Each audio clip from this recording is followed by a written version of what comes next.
हमारे आसमानी पड़ोसी चांद और मरीख, क्या ये सिर्फ चट्टान और धूल के गोले हैं या फिर इनमें कुछ ऐसे राज छुपे हैं जिनके बारे में हमने कभी सोचा भी नहीं। और यहीं से वो सवाल पैदा होता है जो शायद इंसान ने हमेशा खुद से पूछा है, क्या हम इस कायनात में अकेले हैं? इतनी बड़ी कायनात, अरबों कहकशाएं, खरबों सियारे, क्या वाकई जिंदगी सिर्फ हमारी इस छोटी सी जमीन पर ही है? तो इसी सवाल का जवाब ढूंढने के लिए इंसान ने खला में झांकना शुरू किया। और आज हम कुछ ऐसी ही अजीब और दिलचस्प तस्वीरों को देखेंगे जो हमारे सबसे करीबी पड़ोसियों यानी चांद और मरीख से हमें मिली हैं। तो चलें अपने सफर का आगाज करते हैं चांद से। यह हमारा सबसे करीबी पड़ोसी है। इंसान वहां पहुंच भी चुका है, लेकिन सवाल यह है कि क्या हम वाकई चांद के बारे में सब कुछ जान गए हैं? यहाँ एक दिलचस्प बात सामने आती है। एक एलियन रिसर्चर हैं स्कॉट वीरिंग। उनका दावा है कि नासा की जो चांद की तस्वीरें हैं ना, उनमें कुछ ऐसी जगह हैं जो इशारा करती हैं कि शायद चांद की सतह के नीचे एलियंस मौजूद हैं। उन्होंने खास तौर पर एक तस्वीर में एक अजीब सी इमारत की तरफ इशारा किया। लेकिन कहानी यहां और भी पुरअसरार हो जाती है। जैसे ही स्कॉट ने अपनी ये रिसर्च पब्लिश की, उसके कुछ ही दिन बाद नासा ने अपनी वेबसाइट पर चांद की तस्वीरें अपडेट कर दी। और जानते हैं क्या हुआ? वो इमारत गायब हो चुकी थी। अब सवाल तो बनता है ना कि अगर चांद पर कुछ भी नहीं है तो वो चीज आखिर गई कहां? अब देखें, इसकी दो ही कहानियां बनती हैं। एक तरफ तो स्कॉट जैसे रिसर्चर्स का मानना है कि नासा ने जानबूझकर इस सबूत को छुपाने के लिए तस्वीर को एडिट कर दिया, और दूसरी तरफ सरकारी मौक़िफ़ ये हो सकता है कि ये बस एक मामूल का डेटा अपडेट था, या शायद वो इमारत शुरू से ही वहां नहीं थी, बस नज़र का धोखा था।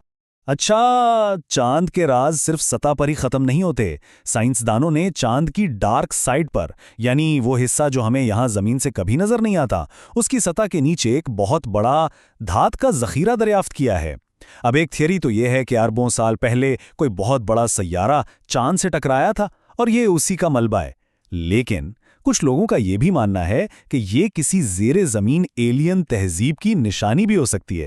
तो चांद की इन पुरअसरार बातों के बाद अब आगे बढ़ते हैं अपने अगले पड़ोसी की तरफ, सुर्ख सैयारा यानी मरीख। देखते हैं कि वहां हमें क्या कुछ नाकाबिले यकीन चीजें देखने को मिली हैं। पहले तो ये समझ लें कि मरीख पर पहुंचना कोई बच्चों का खेल नहीं है। आज तक जितने भी रोवर्स भेजे गए यानी 21, उनमें से 17 तो लैंड करते हुए ही तबाह हो गए। तो सोचें, जो चंद कामयाब हुए उनसे मिलने वाली हर तस्वीर, हर एक बाइट डेटा कितना कीमती होगा। और इन्हीं कीमती तस्वीरों में कुछ ऐसी चीजें नजर आईं कि दुनिया हैरान रह गई। सबसे मशहूर, जिसने एक तूफान खड़ा कर दिया था, वो थी मरीख पर चेहरा। ये तस्वीर 1976 में वाइकिंग 1 ने भेजी थी।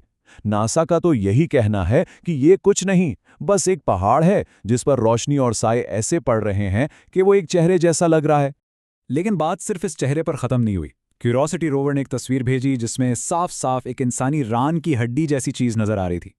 नासा ने कहा कि ये बस एक चट्टान है जिसे हवा ने शक्ल में काट दिया है। चले, मान लिया। लेकिन इस परफेक्ट छोटे से आहराम का क्या? और वो पुरस्रार रोशनी जो एक चट्टान के अंदर से आती दिख रही थी? इस पर नासा खामोश है। और लिस्ट लंबी होती जाती है। रिसर्चर्स ने और भी बहुत कुछ ढूंढ निकाला है। एक चट्टान जो बिल्कुल किसी फॉसिल बनी हुई मछली जैसी है। एक चीज जो पूरी की पूरी खोपड़ी लगती है। एक पहाड़ पर एक औरत का मुजस्मा। और तो और धूल में लिपटी एक इंजन जैसी चीज भी। तो सवाल यह है कि आखिर ये हो क्या रहा है? क्या मरीख पर वाकई ये सब चीजें हैं? इसकी एक साइंसी वजाहत भी है।